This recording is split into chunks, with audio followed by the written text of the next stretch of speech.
Hey guys, this is my first video. I've seen a lot of people questioning on installing 450R carbs on the 400EX. It's it's a pretty painless job. If you have mild mechanic inclined skills, it's pretty simple. I haven't got my carb yet. I've prepared everything to get it so it slips on pretty fast. I'll run you guys by in steps to what I did. Let me take off my seat and plastics.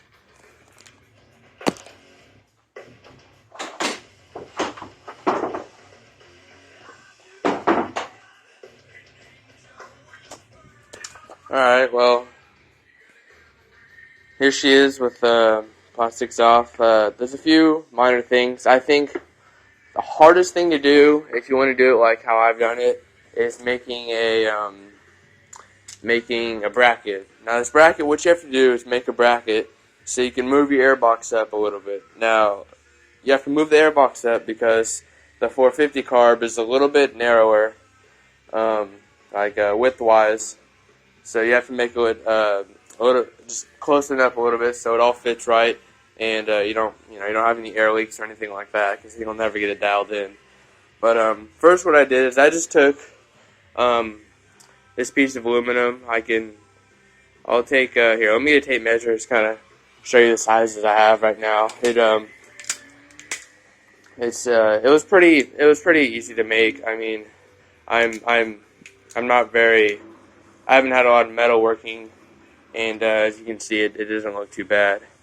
Now, first, what you want to do, this one is it's just about 1 3/4 inches, a little bit less.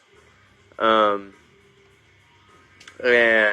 the length is about 3 1/4, a little less. The length right now isn't really a big deal because I've made this part here from the frame out too long. I made it longer so I can cut it and make it perfect size. So, because I don't have the carb yet, so I made it longer so I can cut it down if I need to fit the airbox and carb perfectly. So that's pretty much step one to do. It's probably the hardest of the few steps, but there she is. I mean, you can. And then step two, it's pretty simple. It's more of just a time thing. You have your airbox, the carb boot right here. You know, everybody's got one. It basically the carb is a few millimeters bigger than the 400, so obviously this needs to be enlarged. And all I did was, some people like to use boiling water if they don't have a heat gun, but I took a heat gun and boiling water and heated the boot up so it was pliable and it was a little more stretchy and able to stretch. And I took a beer bottle. It's just regular old. I think it's O'Doul. It's non-alcoholic beer bottle. I don't know, but it's just a regular beer bottle. You heat it up and obviously just force it in pretty far in, and then while it's hot, and let it cool off. And once it's cooled off, it slides on pretty easy. I took Mother's Magnum aluminum polish, put it on this bottle, and twisted it in here to smooth out the plastic and stuff, and just make it that much easier to put on. That's pretty much step two. That's probably the easiest. And then there's step three. Step three, what I have to do is you have your intake from motor to carburetor boot. And basically, like I said before, that carb is a little bit larger.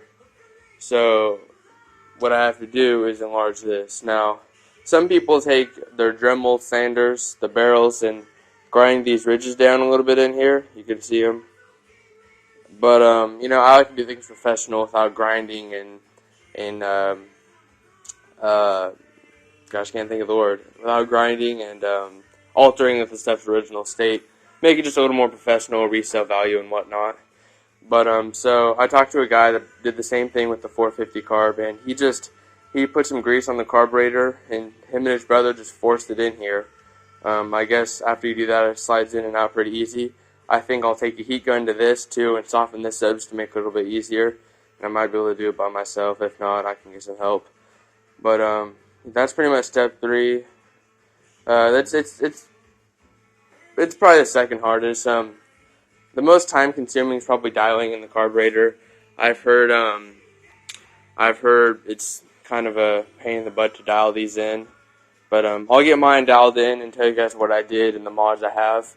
You know, I never really like to take advice from people on the internet, what their jetting is, just because altitude affects it, temperature affects it, and every bike's different. I mean, this is a 2001, so you're not going to be running the best compression you can get because it's an older bike. I mean, if you go buy a 2012, it's obviously going to be a little different. I mean, that's 11 years of technology. So, yeah, I mean, this is pretty much a preparation video. I'll get the carburetor. It should probably be here by the end of the week or Monday or Tuesday.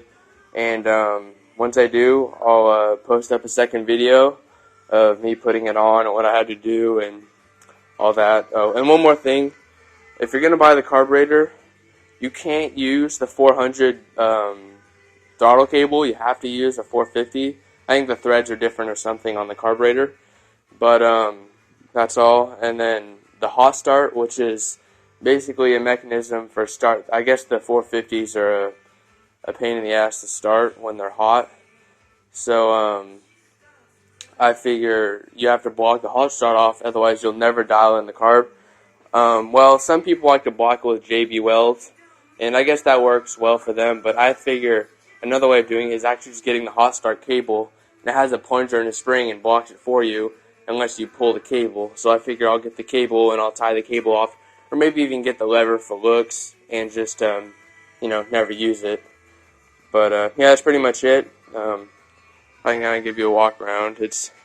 I have a pipe, air filter, CDI, and got a few other things. There's a few other things I want to do.